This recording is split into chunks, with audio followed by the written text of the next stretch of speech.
నమస్తే, welcome to prime nine news. నేను రవి. ఈరోజు వివిధ దినపత్రికల్లో ప్రచురితమైనటువంటి ప్రధానాంశాలను చూద్దాం. ముందుగా ఈనాడు దినపత్రిక విషయానికి వస్తే, ఈనాడులో ఇంటింటికి వెళ్ళండి, 25 నుంచి ప్రజలను కలవండి, కూటమి ప్రభుత్వం చేసిన అభివృద్ధిని సంక్షేమాన్ని వివరించండి అంటూ చంద్రబాబు నాయుడు పెన్షన్ల పంపిణీ సందర్భంగా ఆయన వ్యాఖ్యానించినటువంటి వ్యాఖ్యలు అయితే మాత్రం ఒక బ్యానర్ ఐటమ్గా అయితే మాత్రం ప్రచురించడం జరిగింది. దానికి సంబంధించినటువంటి పూర్తి డీటెయిల్ చూద్దాం.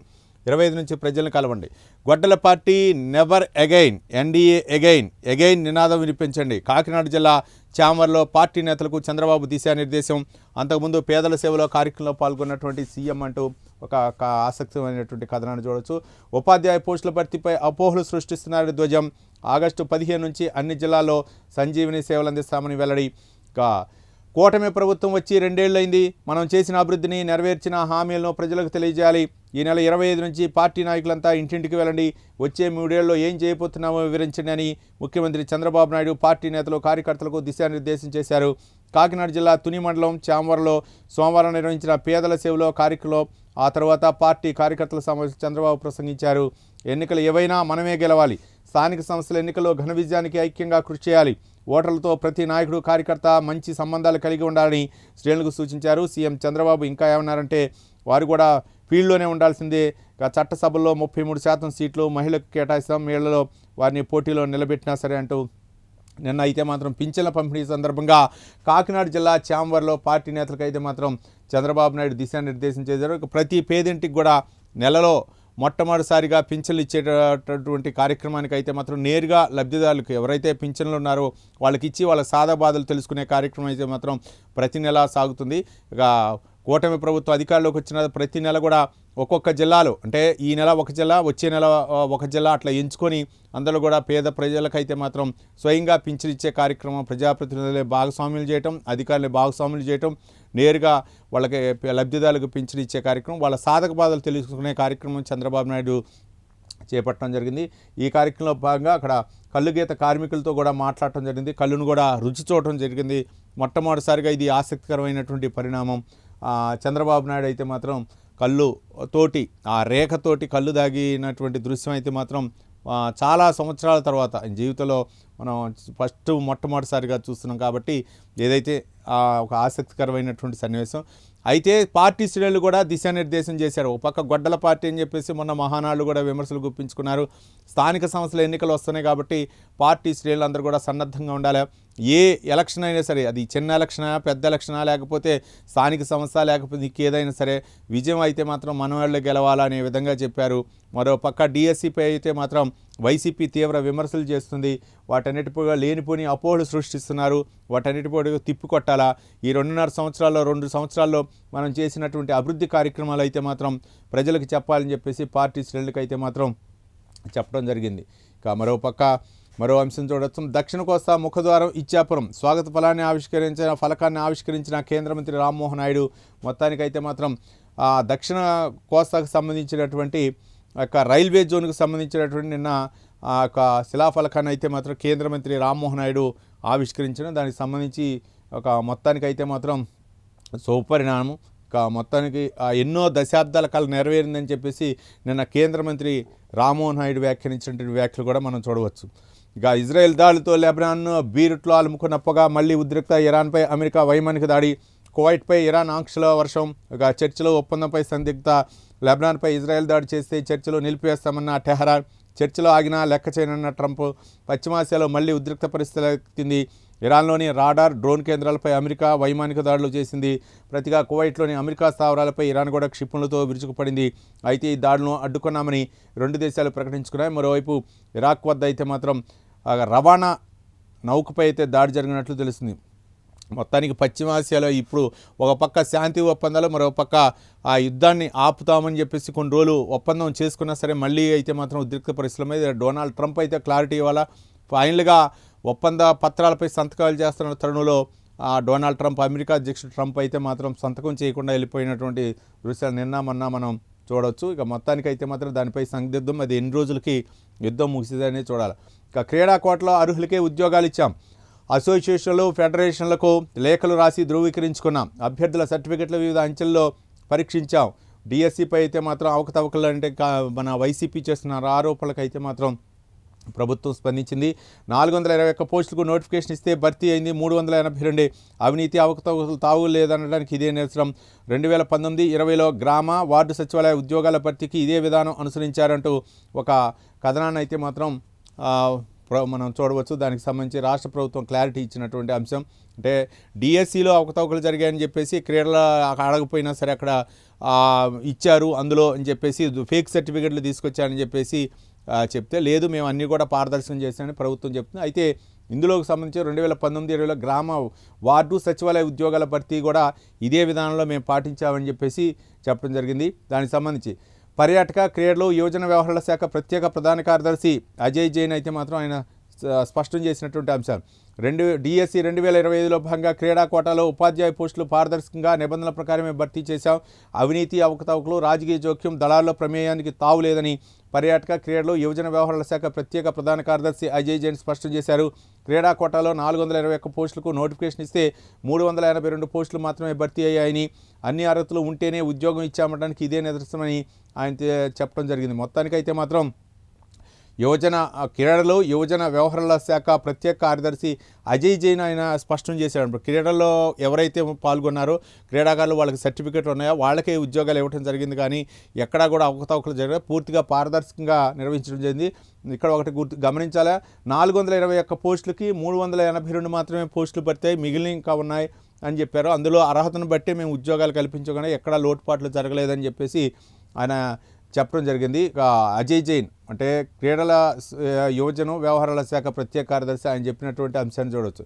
ఇక జగన్ సీఎంగా ఉన్న 5 ఏళ్లకు కేఎన్ఆర్కు భారీగా ఆదాయం, ప్రతిపక్షంలో ఉన్నప్పటితో పోలిస్తే అధికారంలో ఉన్న 5 ఏళ్లలో 20 రెట్లు అధికం. జగన్ పిఏకి సంబంధించి అవినీతి ఆరోపణలు వచ్చినటువంటి నేపథ్యంలో దానికి సంబంధించి జగన్తో ఉన్న ఫోటో ప్రచురించి ఆయన ఎట్లా అవినీతికి పాల్పడ్డా దానికి సంబంధించినటువంటి అంశాన్ని కూడా మనం చూద్దాం. బెంగళూరులో ఖరీదైన ప్రాపర్టీ కొనుగోలు, ప్లాట్ల అమ్మకాల ద్వారా కోట్లలో అర్జన, ఐటీ రిటర్న్ల విశ్లేషణ ద్వారా గుర్తించిన సిట్, మద్యం కుంభకోణం సొత్తు కొంత వైట్లోకి మార్చినట్లు గుర్తింపు. జగన్ పిఏ కేఎన్ఆర్ను 8 గంటలు విచారించిన సిట్ విచారణలో అయితే మాత్రం ఇవన్నీ బయటపడ్డట్లు తెలుస్తుంది.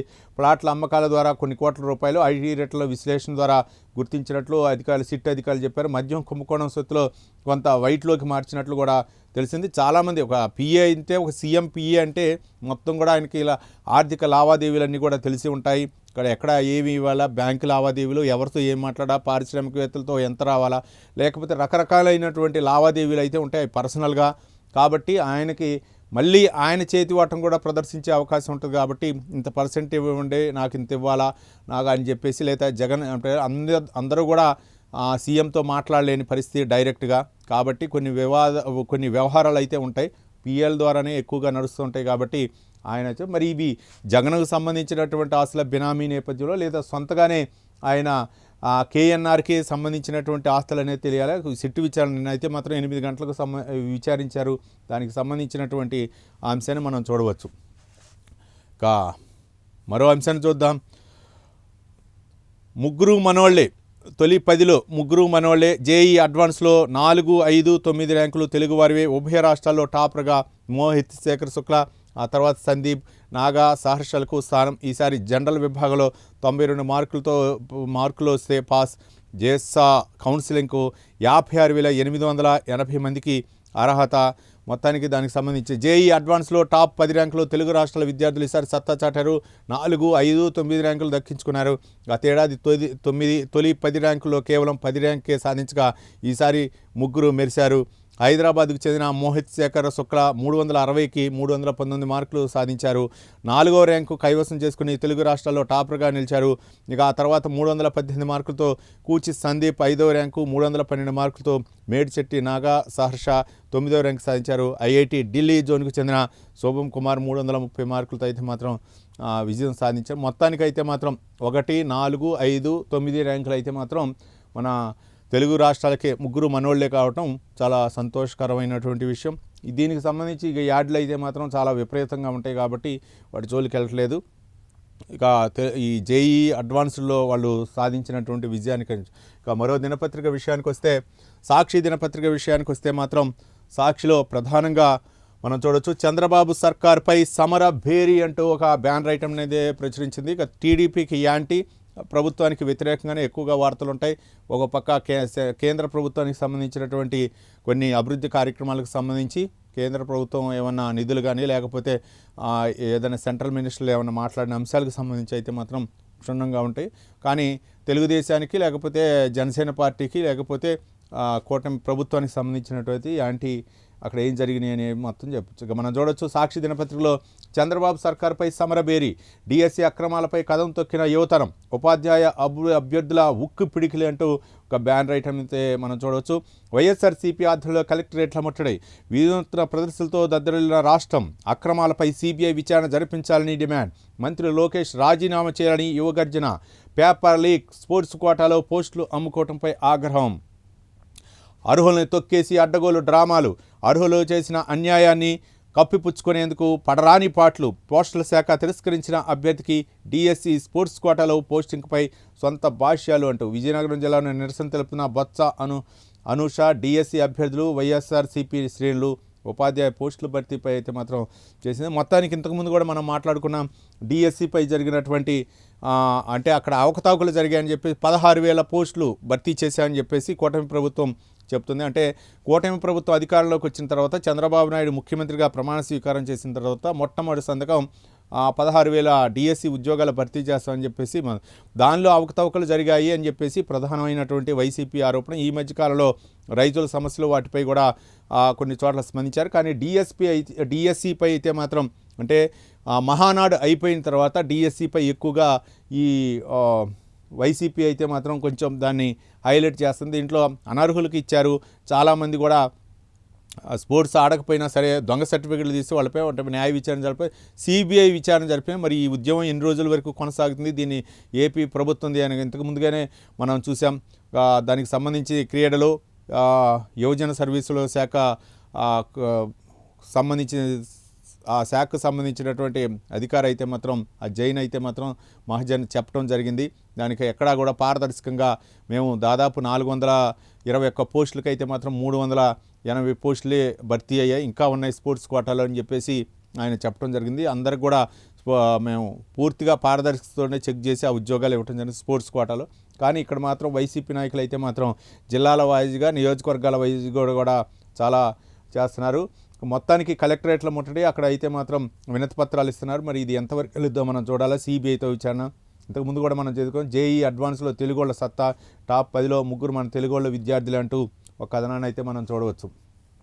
ఇక మరో కథనాన్ని చూద్దాం. సుప్రీంకోర్టుకు 5 కొత్త న్యాయమూర్తులు, కేంద్ర న్యాయశాఖ ఆదేశాలు 37కు చేరనున్న కొత్త న్యాయమూర్తుల సంఖ్య. కేంద్ర న్యాయశాఖ ఆదేశాలు 37కు చేరనున్న న్యాయమూర్తుల సంఖ్య. దేశ అత్యున్నత న్యాయస్థానానికి 5 కొత్త న్యాయమూర్తులు నియమితులయ్యారు.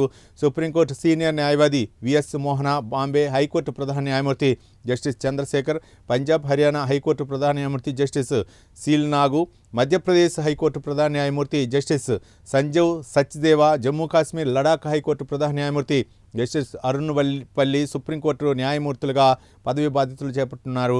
ఈ మేరకు కేంద్ర న్యాయశాఖ ఆదేశాలు జారీ చేసింది. దీంతో సుప్రీంకోర్టు న్యాయమూర్తుల సంఖ్య మొత్తం 37 చేరింది. న్యాయమూర్తులు కొత్తగా అయితే మాత్రం 5 కొత్తగా న్యాయమూర్తులు అయితే మాత్రం పదవి బాధ్యతలు స్వీకరించున్నారు. దానికి సంబంధించి మనం చూద్దాం. ఇంకా మరో అంశం చూద్దాం. ఇంకా వాణిజ్య సిలిండర్ ధర ₹42 పెంపు. ఢిల్లీలో 19 కేజీల సిలిండర్ ధర అయితే మాత్రం ₹3,113.50కు చేరింది. మొత్తానికి ఒక పక్క పశ్చిమాసియాలో యుద్ధం నేపథ్యంలో అయితే మాత్రం దీని ప్రభావం వాణిజ్య సిలిండర్ పెరుగుతుంది. మన పక్క డీజిల్, పెట్రోల్ ధరలు కూడా పెరుగుతున్నాయి. ఒక గృహ అవసరాలకు ఉపయోగించే సిలిండర్లు తప్ప అన్నీ కూడా పెంచడం జరిగింది. మరి ఈ పశ్చిమాసియా యుద్ధ నేపథ్యంలో ఎంతవరకు ప్రభావం చూపిద్ది అనేది మనం చూడాలి. ఇక రాజ్యసభ ఎన్నికలు అయితే మాత్రం నోటిఫికేషన్ జారీ చేసినట్లు తెలుస్తుంది మనకి. దానికి సంబంధించినటువంటి ఐటెం ఏపీ సహా పలు రాష్ట్రాల్లోని 27 రాజ్యసభ స్థానాలకు ఎన్నికలు నోటిఫికేషన్ అయితే మాత్రం ఈసీ వెల్లడించింది. నామినేషన్ల స్వీకరణ జూన్ 1 నుంచి 8 వరకు, నామినేషన్ల పరిశీలన జూన్ 9, ఉపసంహరణ జూన్ 11, పోలింగ్ జూన్ 18. ఓట్ల లెక్కింపు అయితే మాత్రం అదే రోజు సాయంత్రం జూన్ 18 అదే రోజు సాయంత్రం అయితే మాత్రం జూన్ 18 తెలియనుంది. జమిలీ ఎన్నికలు 2 దశల వ్యూహం. తొలి విడతగా 2029లో లోక్సభతో పాటు 20 రాష్ట్రాల అసెంబ్లీలకు ఒకేసారి పోలింగ్. 2030 నాటికి దేశవ్యాప్తంగా ఉమ్మడి ఎన్నికల ప్రక్రియ పూర్తికి ప్రణాళిక. పలు అసెంబ్లీల పదవీ కాలం పెంపు అంటూ మనం చూడవచ్చు. జమిలీ ఎన్నికలు అయితే మాత్రం పలు రాష్ట్రాల్లో కొన్ని అసెంబ్లీ స్థానాలు అసెంబ్లీలకి జరిగేటటువంటి ఎన్నికలను కూడా కొంచెం పొడిగించి చేసి ఏదైనా సరే 2034 అయితే మాత్రం జమిలీ ఎన్నికల ప్రక్రియ ఒక కొలిక్కి వచ్చేటటువంటి అవకాశం ఉంది. కొన్ని ముందుగా ఉన్నా సరే, ఎన్నికలు ముందుగా ఉన్నా సరే కొన్ని ఉత్తర్వులు ఇచ్చి పొడిగించే అవకాశాలు ఉన్నాయని చెప్పేసి ఒక కథనాన్ని అయితే మనం చూడవచ్చు. మొత్తానికి జమిలీ ఎన్నికలపై అయితే మాత్రం ఇంకా ఒక స్పష్టత అయితే రావాల్సింది. 2029కే జమిలీ ఎన్నికలని ఒక పక్క చెప్తున్నారు కొంతమంది, కానీ 2039 నాటికి అయితే మాత్రం ఉమ్మడి ఎన్నికల ప్రక్రియ ప్రణాళిక పూర్తి అవుతుందంటూ మనం ఒక కథనాన్ని చూడవచ్చు.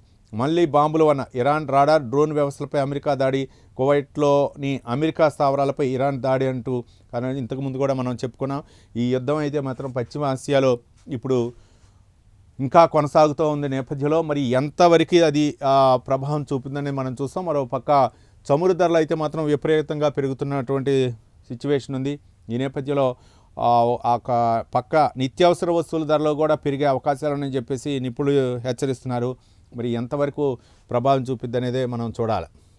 ఇక మరో పత్రిక ఆంధ్రజ్యోతి దినపత్రిక విషయానికి వస్తే మాత్రం ఆంధ్రజ్యోతి దినపత్రికలో వాణిజ్య సిలిండర్పై మళ్ళీ బాధుడు. 42 రూపాయల పెంపు. 3113 రూపాయలకు చేరుకున్న ధర. 5 కిలోల సిలిండర్పై 11 రూపాయల పెంపు. మారని గృహ వినియోగ సిలిండర్ ధర. అంతర్జాతీయ విమాన సర్వీసుల ఇంధనం కిలో లీటర్కు $400 పైగా తగ్గింపు అంటూ ఒక మనం ఆసక్తికరమైనటువంటి కథనాన్ని చూడవచ్చు. వాణిజ్య సిలిండర్ ఇంతకుముందు కూడా మాట్లాడుకున్నాం. నిత్యావసర వస్తువులపై కూడా ప్రభావం చూపే అవకాశాలు ఉన్నట్టు నేపథ్యంలో ఒక గృహావసరాల గ్యాస్ సిలిండర్ తప్ప అన్నీ పెంచింది. ఒక ఆసక్తికరమైన విషయం ఏంటంటే ఈ మధ్యకాలంలో 5 రాష్ట్రాల్లో జరిగినటువంటి ఎన్నికల తర్వాత ప్రతిపక్షాలు కూడా ఆరోపించినాయి. పశ్చిమాసియా యుద్ధం నేపథ్యంలో 3 నెలల వరకు ఎలాంటి ఇబ్బంది ఉండదు, అన్నీ కూడా చమురు నిల్వలు ఉన్నాయి అని చెప్పేసి కేంద్ర ప్రభుత్వం కూడా స్పష్టం చేసింది. ఎప్పటికప్పుడు అప్డేట్ ఇచ్చింది. కానీ 5 రాష్ట్రాలు ఎన్నికలు అయిపోయిన తర్వాత రేట్లు పెంచుతారని చెప్పేసి వామపక్షాలు, ముఖ్యంగా వామపక్షాలు, కాంగ్రెస్ కూడా ఆరోపించింది. అదేవిధంగా ఎప్పుడైతే ఎన్నికలు అయిపోయి ముఖ్యమంత్రులు ప్రమాణ స్వీకారం చేశారో వివిధ రాష్ట్రాల్లో అందరి తర్వాత కేంద్ర ప్రభుత్వం అయితే మాత్రం ఈ రేట్లు పెంచడం జరిగింది. ఒకసారి పెట్రోల్పై ₹2 పెంచడం, ఒకసారి తర్వాత డీజిల్పై పెంచడం, రెండు కూడా ఇప్పుడు దాదాపు పెంచడం జరిగింది. దాదాపు ఒక 10 రోజుల వ్యవధిలోనే 2-3 సార్లు అయితే మాత్రం 4 సార్లు పెంచడం జరిగింది. ఇప్పుడైతే మాత్రం మళ్ళీ ₹40 వాణిజ్య సిలిండర్పై అయితే పెంచడం జరిగింది.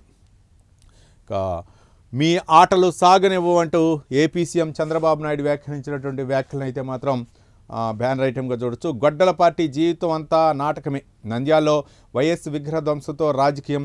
క్షణాల్లో నిందితునే పట్టుకున్నాం. అతడు వైసీపీ కార్యకర్త. ఆ విషయం జగన్ మీడియా ఎందుకు రాయలేదు? కూటమి ప్రభుత్వ అభివృద్ధితో వైసీపీలో ప్రెస్టేషన్. ఒక్క జాబ్ క్యాలెండర్ అమలు చేయని వైసీపీ. మేము మెగా డిఎస్సి ఇస్తే దానిపై నానా యాగి. 23 నెలల్లో 23 లక్షల కోట్లు పెట్టుబడులు. ఆగస్టు 15 నుంచి సంజీవిని పథకం అమలు. తుని పేదల సేవలో సభలో చంద్రబాబు నాయుడు వెల్లడి.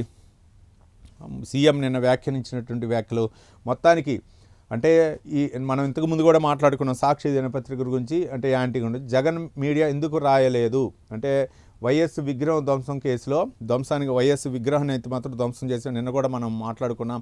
విగ్రహాన్ని ఎవరో ధ్వంసం చేసినా ఏ పార్టీకి సంబంధించినటువంటి సరే నాయకుల యొక్క విగ్రహాలను ధ్వంసం చేయకూడదు. చనిపోయే వాళ్ళు కీర్తిశేషులు అయిన తర్వాత ఆ విగ్రహాలు ఏం చేస్తాయి? కానీ ఇవన్నీ కూడా డైవర్ట్ చేయడం కోసమా, లేకపోతే రాజకీయం కోసమా, లేకపోతే అక్కడ ఉద్రిక్త వాతావరణం సృష్టించడం కోసమో తెలియదు. కానీ మరి ఆంధ్రజ్యోతి దినపత్రికలు అయితే మాత్రం వైసీపీ కార్యకర్తే అది విగ్రహాన్ని ధ్వంసం చేశారని చెప్పారు. మరి దానికి సంబంధించి పోలీసులు కేసు నమోదు చేసి దర్యాప్తు చేస్తున్నారు. కాబట్టి మరి ఏ విధంగా ఉంటుందో. మరో అంశం ఏంటంటే జాబ్ క్యాలెండర్ అయితే మాత్రం వైసీపీ అధికారంలో ఉన్నటువంటి 5 సంవత్సరాల్లో ఎక్కడ ఇవ్వలేదు. మేము 16,000 పోస్టులు కనుక భర్తీ చేస్తే 16,000 పోస్టులు డిఎస్సి భర్తీ చేస్తే లక్ష అని చెప్పేసి 23 నెలల్లోనే 23 లక్షల కోట్ల రూపాయలు పెట్టుబడులు తీసుకొచ్చామని చెప్పేసి మరొక అంశం చెప్పారు. పెట్టుబడులకు సంబంధించి ఇది పారిశ్రామికీకరణ నేపథ్యంలో తావోస్ పర్యటన నేపథ్యంలో కుదుర్చుకున్నటువంటి ఒప్పందం అవ్వచ్చు, లేకపోతే సిఐఐ విశాఖపట్నంలో జరిగినటువంటి పారిశ్రామిక సదస్సులు అవ్వచ్చు, లేకపోతే ఢిల్లీలో జరిగినటువంటి ముంబైలో జరిగినటువంటి పారిశ్రామిక సదస్సులు అవ్వచ్చు. మొత్తానికైతే మాత్రం 23 లక్షల కోట్ల రూపాయల పెట్టుబడులు తీసుకొచ్చాం 23 నెలల్లో అని చెప్పేసి సీఎం చెప్పడం జరిగింది. ఆగస్టు 15 నుంచి సంజీవిని పథకం అమలు చేస్తాం, తుని పేదల సేవలో చంద్రబాబు నాయుడు వెల్లడించారు. మొత్తానికి సంజీవిని పథకం వైద్య ఆరోగ్యానికి సంబంధించినటువంటి ఆ పథకానికి అయితే మాత్రం శ్రీకారం చుడుతున్నారు.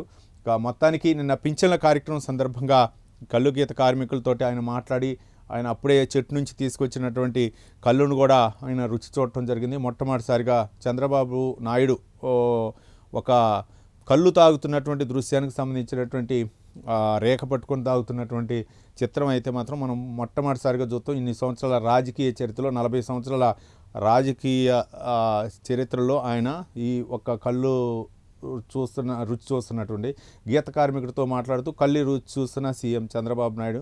రైట్, ఇదే మొత్తానికి ఒక ఆసక్తికరమైన సన్నివేశం. రోడ్డుపై బైఠాయించిన వ్యక్తికి నచ్చ చెబుతున్న ట్రాఫిక్ పోలీసులు, మా ప్రాణాలు ముఖ్యం కాదా? బెంగళూరులో గవర్నర్ కోసం ట్రాఫిక్ నిలిపివేత, కాన్వాయ్ వెళ్లే రోడ్డుపై బైఠాయించిన గర్భిణీ భర్త భార్య చికిత్సకు ఆలస్యం అవుతుందని ఆవేదన. ఇది చాలా బాధాకరమైనటువంటి విషయం.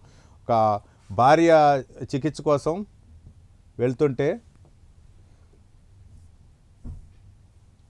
అక్కడ గవర్నర్ వస్తున్నారని చెప్పేసి ట్రాఫిక్ ఆఫ్ చేయడం జరిగింది ట్రాఫిక్ పోలీసు. అయితే ట్రాఫిక్ పోలీసులతోటి ప్రాధేయపడుతున్నారు, రోడ్డుపై ఉంచి భార్య ప్రాణాలకి ముప్పు ఉంటుంది కాబట్టి అని. భర్త అయితే మాత్రం ఒక పడుతున్నటువంటి ఆవేదనకు సంబంధించి మరి దీనిపై ఎలా చర్యలు తీసుకుంటారో చూడొచ్చు. ముఖ్యంగా మా ప్రాణాలు ముఖ్యం కాదా అంటూ ఆయన ఆవేదన వ్యక్తం చేసినటువంటి అంశాన్ని కూడా మనం చూడవచ్చు. మరో అంశం, బీజేపీకి అన్నామలై గుడ్ బై. కోయంబత్తూరులో అన్నామలైకి మద్దతుగా వెలిసిన పోస్టర్లు. కొత్త పార్టీ ఏర్పాటుపై 15లోగా ప్రకటన. 4న మద్దతుదారులతో భేటీ. పెరందూరై ఉప ఎన్నికలో పోటీకి సిద్ధం. జాతీయ అధ్యక్షుడితో భేటీకి ఢిల్లీకి పైన అంటూ కథనాన్ని చూడవచ్చు. కోయంబత్తూరులో అయితే మాత్రం అన్నామలైకు మద్దతుగా వెలిసిన పోస్టర్లు. అన్నామలై బీజేపీ ఆయన రాష్ట్ర అధ్యక్షుడిగా ఉన్నారు. ఈ నేపథ్యంలో అక్కడ అయితే మాత్రం కొన్ని ఇబ్బందికర పరిస్థితులు ఉన్నాయి. ఏ రాష్ట్రంలో అయినా సరే ఒక అధ్యక్షుడు ఉన్నారంటే దానికి ఎప్పుడో అధ్యక్షుడిని దించుదామా లేకపోతే ఎలా పొగబెడదామనేటటువంటి చర్యలు అయితే ఉంటూ ఉంటాయి నేపథ్యంలో. అదే కోయంబత్తూరులో అయితే మాత్రం అన్నామలై కొంచెం ఇబ్బంది నేపథ్యంలో గత ఎన్నికల్లో కూడా ఆశించిన స్థాయిలో బీజేపీ రాణించలేకపోతున్నామా లేకపోతే ఇంకేమి పరిస్థితి అనేది మనం ఇంకా అధ్యయనం చేయాలా. బీజేపీకి అయితే మాత్రం గుడ్ బై చెబుతున్నట్లు తెలుస్తుంది. ఇక మరి జాతీయ అధ్యక్షుడితో భేటీ తర్వాత ఎలాంటి నిర్ణయం తీసుకుంటారో చూడాలి. ఇక తిరుమలకు 25 లక్షల మంది. మే నెలలో రికార్డు స్థాయిలో దర్శనాలు. తలనీలా సమర్పించిన 12.19 లక్షల మంది. ఇక మేలో 3,037 కోట్ల రూపాయలు నికర జీఎస్టీ వసూలు అంటూ మరో కథనాన్ని చూడవచ్చు. మొత్తానికి తిరుమలకు సంబంధించి 25 లక్షల మంది మే నెలలోనే 25 లక్షల మంది తిరుమల శ్రీ వెంకటేశ్వర స్వామిని దర్శించుకోవడం జరిగింది. అంటే ఒక పక్క హాలిడేసు ఎగ్జామ్స్ అన్నీ అయిపోవడంతో అందరూ కూడా పోటీ ఎత్తడం జరిగింది. విఐపి దర్శనాలు కూడా సిఫార్సు లేఖలను కూడా రద్దు చేయడం జరిగింది. మొత్తానికైతే మాత్రం 25 లక్షల మంది భక్తులు అయితే మాత్రం ఒక్క మే నెలలోనే దర్శించుకున్నట్టు టీటీడీ అయితే మాత్రం ప్రకటించడం జరిగింది.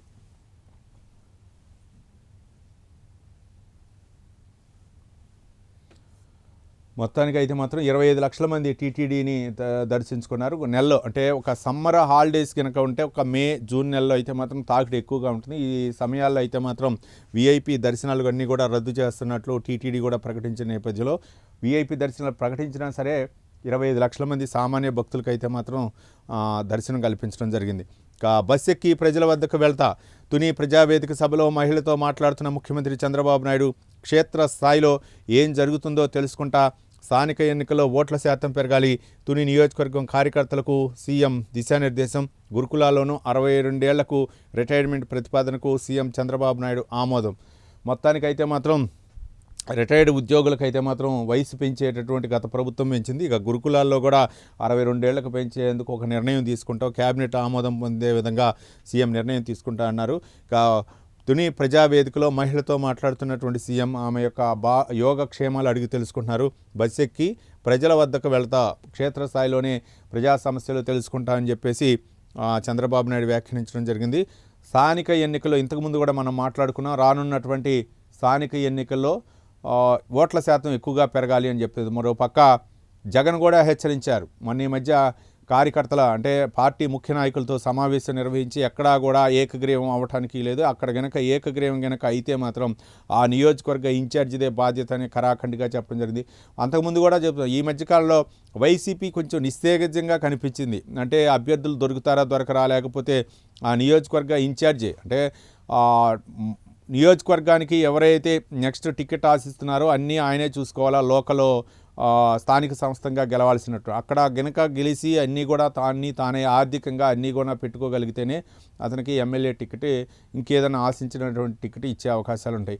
కానీ అక్కడ గనక ఆ విధంగా ప్రభావం లేకపోతే మాత్రం ముఖ్యంగా ఎమ్మెల్యే అభ్యర్థిపైనే ప్రభావం చూపే అవకాశాలు. ఈ నేపథ్యంలో మాజీ సీఎం జగన్మోహన్ రెడ్డి ఖరాఖండిగా చెప్పారు, ఇక్కడ ఏకగ్రీవాలు గనక ఒకవేళ గనక అధికార పార్టీ కూటమి పార్టీకి అనుకూలంగా, కూటమి నాయకులకు అనుకూలంగా గనక ఏకగ్రీవాలు గనక జరిగి మన వైసీపీ నాయకులు గనక ఏమైనా డల్ అయితే మాత్రం అది నియోజకవర్గ ఇన్ఛార్జిదే బాధ్యత అని చెప్పేసి జగన్మోహన్ రెడ్డి హెచ్చరించారు.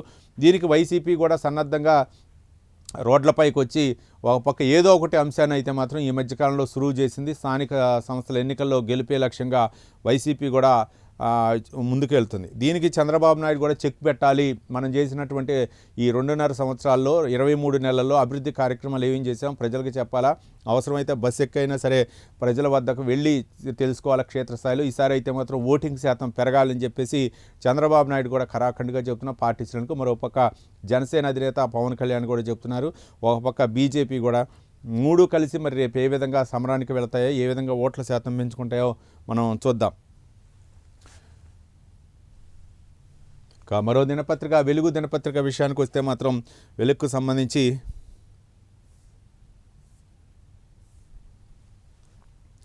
మనం ఒక తెలంగాణ అవతరణ దినోత్సవం సందర్భంగా ముఖ్యంగా ఈరోజు అన్ని అంటే ఇక మన సికింద్రాబాద్ పరేడ్ గ్రౌండ్స్లో అయితే మాత్రం అవతరణ దినోత్సవ వేడుకలు జరుగుతున్నాయి. ముఖ్యమంత్రి రేవంత్ రెడ్డి అయితే మాత్రం ఈ కార్యక్రమానికి వెళ్తున్నారు. దాదాపు 12 ఏళ్ల తెలంగాణ అవతరణ సందర్భంగా ఈరోజు అయితే మాత్రం కొన్ని వరాల్జల్లు కూడా ప్రకటించే అవకాశం ఉంది. ఆ రోజు జరిగిన పరిణామాలు అవ్వచ్చు, లేకపోతే ఈరోజు తీసుకునే కొన్ని అభివృద్ధి కార్యక్రమాల గురించి అయితే మాత్రం ఆయన ఆవిర్భావ సంబరాలకు రాష్ట్రం ముస్తాబు. తెలంగాణ ఆవిర్భావ సంబరాలకు అయితే మాత్రం రాష్ట్రం ముస్తాబు. నేడు 12 ఏళ్ల తెలంగాణ అవతరణ పండుగ ప్రభుత్వ ఆధ్వర్యంలో ఘనంగా ఏర్పాట్లు. పరేడ్ గ్రౌండ్స్లో జాతీయ జెండాను ఆవిష్కరించిన సీఎం రేవంత్ రెడ్డి. జిల్లాల్లో ఇన్ఛార్జి మంత్రులు విప్లు చేతుల మీదుగా పతాకావిష్కరణ. ఆవిర్భావ వేళ ఇందిరమ్మ ఇండ్లు, చేయూత పెన్షన్లు, ఉద్యోగాల జాతర అంటూ ఒక బ్యానర్ ఐటమ్ని అయితే ప్రచురించడం జరిగింది. తెలంగాణ ఆవిర్భావ దినోత్సవానికి రాష్ట్రం ముస్తాబైంది. రాష్ట్రం ఏర్పడి 12 ఏళ్లు పూర్తి చేసుకుంటున్న తరుణంలో మంగళవారం రాష్ట్ర వ్యాప్తంగా అవతరణ సంబరాలు అత్యంత వైభవంగా నిర్వహించుకునేందుకు ప్రభుత్వం సర్వం సిద్ధం చేసింది. ఈసారి ఈ చారిత్రక సందర్భంగా పురస్కరించుకొని సికింద్రాబాద్లోని పరేడ్ గ్రౌండ్స్లో ఉదయం 8:30 సీఎం రేవంత్ రెడ్డి జాతీయ పతాకాన్ని ఆవిష్కరిస్తారు. అనంతరం పోలీసుల గౌరవ వందనాన్ని స్వీకరించి రాష్ట్ర ప్రజలను ఉద్దేశించి ప్రసంగిస్తారు. రాష్ట్ర ఏర్పాటు కోసం ప్రాణాలర్పించిన అమరవీరుల త్యాగాలను స్మరించుకుంటూ గన్ పార్క్ వద్ద నివాళులర్పించిన అనంతరం CM Revanth Reddy parade ground వేడుకల్లో పాల్గొంటారు. హైదరాబాద్లోనే కాకుండా రాష్ట్రంలోని అన్ని జిల్లాల ప్రధాన కేంద్రాల్లోనూ ఆయా జిల్లాల ఇన్ఛార్జి మంత్రులు, ప్రభుత్వ విప్లో ప్రజాప్రతినిధులు అధికారికంగా జాతీయ జెండాలను ఆవిష్కరించి పండుగ వాతావరణంలో సంబరాలను ఘనంగా నిర్వహించనున్నారు. ఇక ఒక పక్క శాసనమండలిలో కూడా శాసనమండలిలో నిన్నే మన గుత్తా సుఖేందర్ రెడ్డి అయితే జాతీయ జెండాను ఎగరేయడం జరిగింది. ఈరోజు శాసనసభ అన్నీ కూడా ముస్తాబు చేశారు, సచివాలయం అన్నీ కూడా. మొత్తానికి ఈరోజు 12 సంవత్సరాల తర్వాత తెలంగాణ ఆవిర్భవించిన తర్వాత ఈరోజు అయితే మాత్రం సీఎం రేవంత్ రెడ్డి కొన్ని వరాలు జల్లు అయితే మాత్రం కురిపించే అవకాశం ఉంది. మరోపక్క ఉద్యోగాల జాతర మరియు పింఛన్లు కూడా ఈరోజు ప్రకటించే అవకాశం ఉన్న నేపథ్యంలో పరేడ్ గ్రౌండ్లో సీఎం రేవంత్ రెడ్డి ఏం మాట్లాడతారని చెప్పేసి కూడా అంతా కూడా ఆసక్తిగా ఎదురు చూస్తున్నటువంటి చూడొచ్చు. ఆదిలాబాద్ జిల్లా కొత్తగూడలో ఆదివాసులతో ముఖాముఖి కార్యక్రమంలో సీఎం రేవంత్ రెడ్డి, మంత్రులు వివేక్, పొంగులేటి సీతక్క దానికి సంబంధించినటువంటి డీటెయిల్స్ మనం చూద్దాం. వడ్లు మొక్కలు కొనకపోతే కేంద్రంతో యుద్ధమే అంటూ సీఎం రేవంత్ రెడ్డి ప్రకటించారు. ఒక పక్క తెలంగాణలో మాత్రం రైతులు తీవ్ర నిరసన వ్యక్తం చేస్తున్నటువంటి నేపథ్యంలో డైరెక్ట్గా అయితే మాత్రం సీఎం రేవంత్ రెడ్డి వాళ్ళతో మాట్లాడే ప్రయత్నం చేశారు. పంజాబ్, హర్యానాలో కొంటూ తెలంగాణలో ఎందుకు కొనరు అంటూ సీఎం రేవంత్ రెడ్డి ప్రశ్నించారు. జూన్ 15 దాకా గడువిస్తున్నాం, ఆ తర్వాత కార్యాచరణ ప్రకటిస్తాం.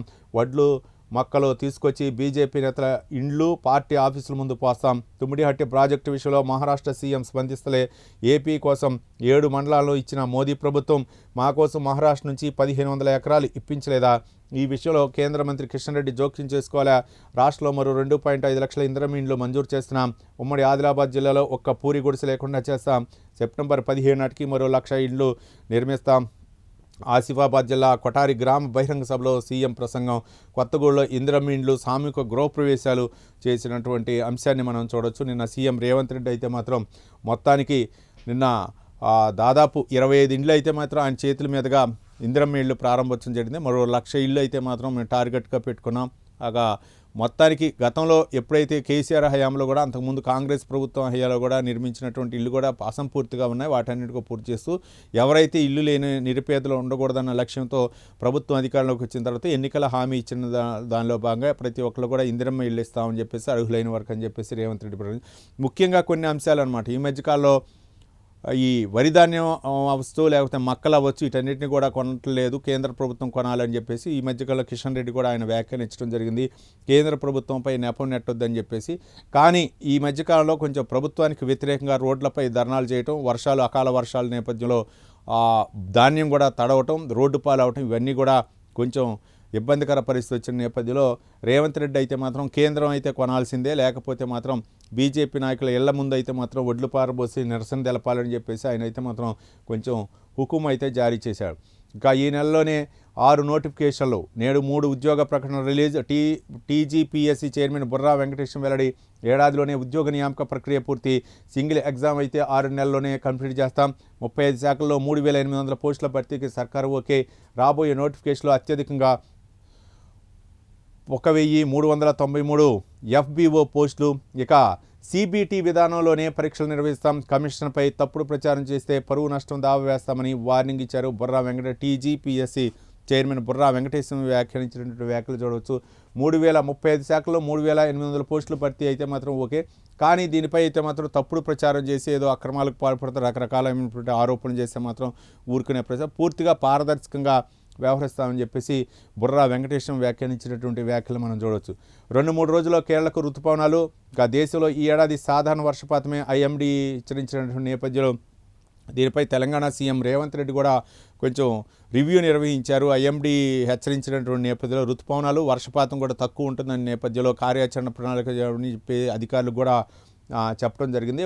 వర్షపు నీటిని ప్రతి ఒక్క చుక్కను కూడా ఒడిసి పట్టుకోవాలనే విధంగా చెరువులు అవ్వచ్చు లేకపోతే కుంటలు అవ్వచ్చు ఏవైనా సరే దాన్ని ఎంచుకోవాలి. దానికి అనుకూలంగా రైతులు ఎలాంటి పంటలు వేసుకోవాలని చెప్పేసి వ్యవసాయ శాఖ అధికారులు కూడా దిశానిర్దేశం చేయడం జరిగింది. IMD ఇచ్చినటువంటి నేపథ్యంలో ఆన్లైన్ బెట్టింగ్ యాప్స్పై CID సెర్చ్ ఆపరేషన్ దాదాపు వాళ్ళకి సంబంధించినటువంటి ఒక నిందితుల్ని పట్టుకున్నటువంటి ఒక అంశాన్ని అయితే మనం చూడవచ్చు. ఢిల్లీ, పంజాబ్, గుజరాత్లో మ్యూల్ అకౌంట్ల ఆపరేట్లు.